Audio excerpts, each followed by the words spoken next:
राधे राधे। मैं हूँ नीलू चौधरी। ग्रहों की माया में आपका स्वागत है।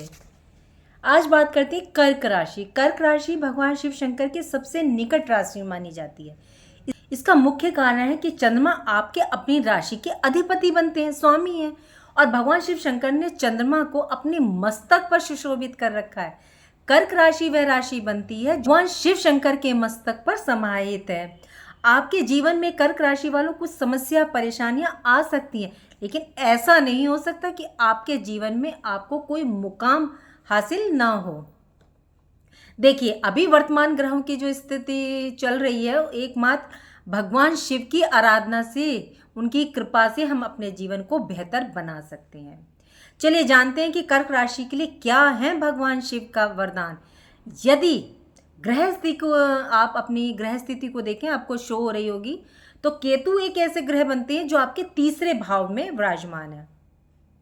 केतु के लिए ये घर अच्छा माना जाता है। ये संघर्ष का, पराक्रम का, चैलेंजिंग सिचुएशन का स्थान है। और केतु हमें निर्वृत्त करते हैं, ये आपको परेशानियों से निकालेंगे। केतु का सीधा संबंध देवादिदेव महादेव से है।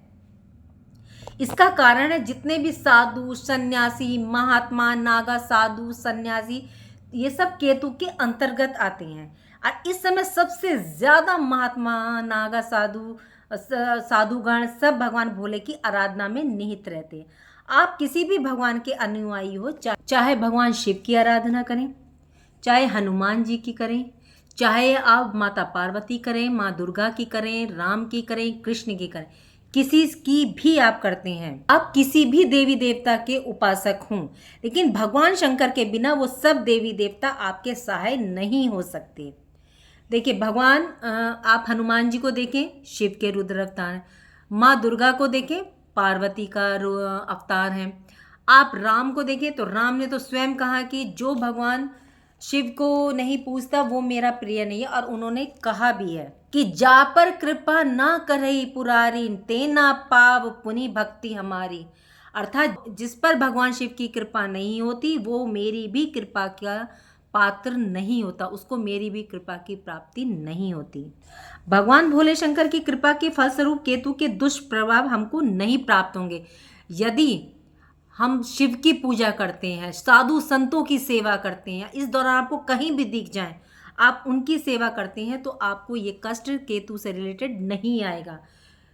इस टाइम आप देखिए, ज़्यादा आपको साधु संत देखने को भी मिलेंगे। शिव के मंदिर के पास, ज्योतिर्लिंग के पास आपको साधुओं का डेरा पड़ाव इस टाइम मिलेगा ही मिलेगा। भगवान भोले शंकर की कृपा के फलस्वरूप केतु के दुष्प्रभाव हमको नहीं प्राप्त होंगे। चलिए बात करते हैं शनिदेव। ये आपके अष्टम भाव पर हैं। ये मानसिक अशांति, परेशानियां और पीड़ा का भाव है। इस कारण से कर्क राशि वालों के जीवन में परेशानियां और बाधा चल रही हैं। कोई ना कोई डिप्रेशन, तनाव की स्थिति बनी हुई है। तो शनिदेव ने साक्षात भगवान शिव को अपने गुरु के रूप में प्राप्त किया। इन्होंने कई हजार वर्षों तक तपस्या की थी। तब भगवान शिव इन पर प्रसन्न हुए थे। तब इन्होंने कहा था कि प्रभु आप मुझे अपनी गुरु दीक्षा दीजिए, अपनी शरण में लीजिए। तब भगवान शिव इनसे प्रसन्न हुए और इनको आशीर्वाद दिया कि, और इनको गुरु दीक्षा दी और न्याय में के सिंहासन पर इनको आसीन किया नवग्रहों में।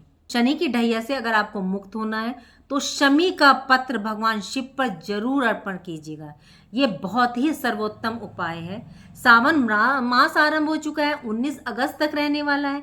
बेहतरीन उत्तम समय है। शिवरात्रि को शिवलिंग पर अर्पण करें। त्रिदलम त्रिगुणाकारम त्रिनेत्रम च त्रियोगी शिवार्पणम। यदि हम भगवान शिव पर एक शमी पत्र भी अर्पण कर देते हैं तो हमारे जो 3 जन्मों के पाप है हमारे मिट जाते हैं। ऐसा शास्त्रों में वर्णित है। इस समय आप शमी पत्र, बिलपत्र भगवान शिव पर अर्पण करें और आपकी परेशानियों से आपको मुक्ति मिल जाएगी और आप ढैया के दुष्प्रभाव से आप बच सकते हैं। चलिए बात करते हैं राहु देव की। इस समय राहु देव आपके भाग्य स्थान में विराजमान है। बिल कुंडली मार करके आपके भाग्य स्थान पर बैठे हुए हैं। राहु एक ऐसे ग्रह हैं, अगर ये चंद्रमा के साथ बैठ जाए तो चंद्र ग्रहण दोष बना देते हैं। मंगल के साथ बैठ जाएं तो ये अंगारक योग बना देते हैं। बृहस्पति के साथ बैठ जाएं तो चांडाल योग बना देते हैं। और यदि बुध के साथ बैठ जाएं तो जड़ नाम का योग बना देते हैं। और शनि के साथ बैठ जाएं तो शापित योग बना देते हैं। आपकी कुंडली में यदि शुभ योग है या फिर वर्तमान में राहु आपके भाव पर चल रहा है, महादशा में चल रहा है, अंतरदशा में चल रहा है, कि कोई सी भी दशा में चल रहा है और आपके भाग्य की उन्नति में आपको बाधा का सामना करना पड़ रहा है, यदि हमारे मेहनत के अनुरूप फल नहीं मिल रहा और आपको ये दिख रहा है, आपको लग रहा है कि मेरे साथ ऐसा हो रहा है, चाहे वो एजुकेशन का क्षेत्र हो, विवाह का क्षेत्र हो, कैरियर का हो, तो आप भगवान महादेव की आराधना करें। राहु आपके भाग्य में रुकावट नहीं डालेंगे। कैसे राहु का संबंध बैठता है भगवान शिव से?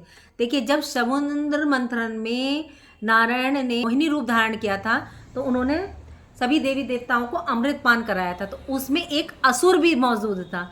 और जब वो उनको अमृत पान करा रहे थे तो फिर भगवान नारायण इसको पहचान गए, इस बात को, कि ये देवता नहीं है, ये असुर है। भगवान नारायण ने अपने सुदर्शन से उसका सर अलग कर दिया, तो जो सर था वो राहु था और जो धड़ बना वो केतु बना। शांत नहीं बैठे, क्योंकि ये सर था ना इनका, तो इन्होंने बहुत ज़्यादा सोचा दिमाग से, तो इन्होंने फिर भगवान शंकर की कई हजार वर्षों तक तपस्या की।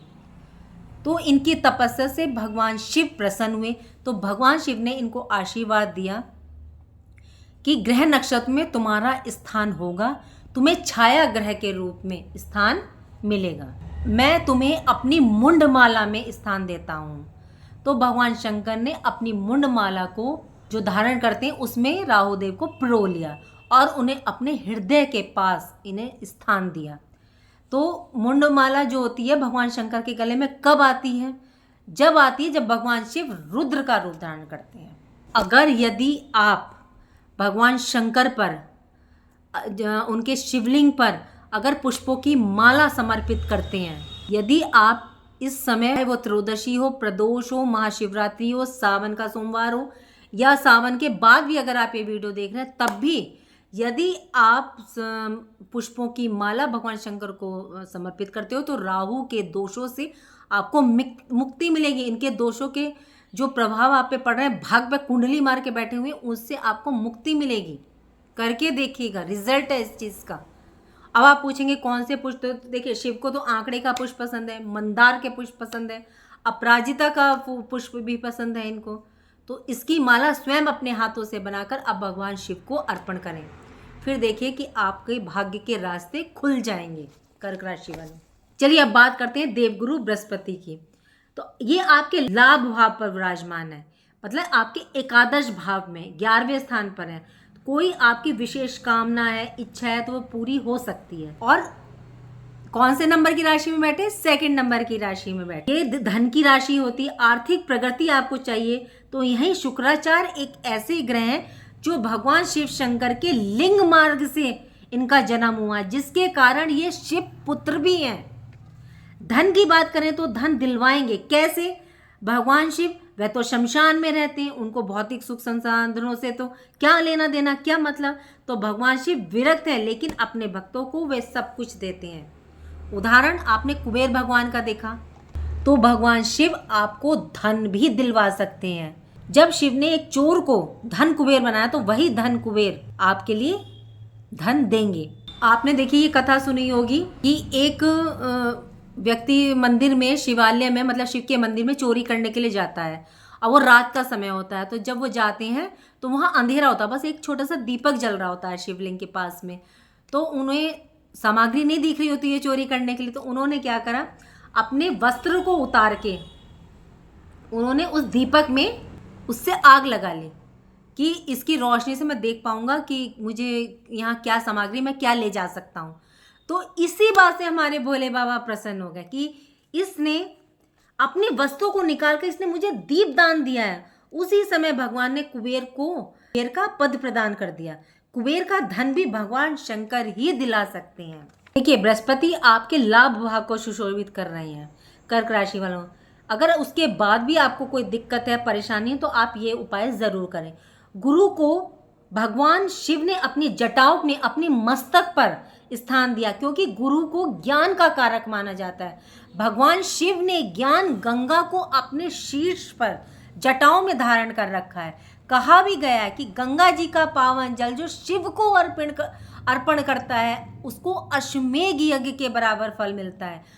आपके लाभ भाव में गुरु बृहस्पति विराजमान। यदि आप गंगा जल अर्पण करेंगे, जल अभिषेक करेंगे तो शिवलिंग का, तो आपको इसके माध्यम से भगवान शंकर की कृपा मिल जाएगी। चंदन से त्रिपुंड जरूर बनाइएगा। और इसके बाद अपने गुरु की मजबूती करने के लिए आपको क्या करना, गंगा जल में 2 चुटकी केसर डालनी है और केसर डाल करके आपको शिवलिंग पे अर्पण करना है। और इससे आपको क्या है कि अगर कर्ज भी है तो इससे कर्ज मुक्ति का भी आपको रास्ता मिलेगा। लेकिन मैं फिर बता रही हूँ आपको, कृपया करके हल्दी ना लीजिएगा। शिवलिंग में हल्दी नहीं चढ़ती है। शिव पुराण में इसका वर्णन है। शिवलिंग पर हल्दी नहीं चढ़ेगी। कृपया करके आप लोग पाप के भागी ना बने। आप केसर को डालें और उस जल को आप शिवलिंग पर अर्पण करें और चंदन से त्रिपुंड बनाएं।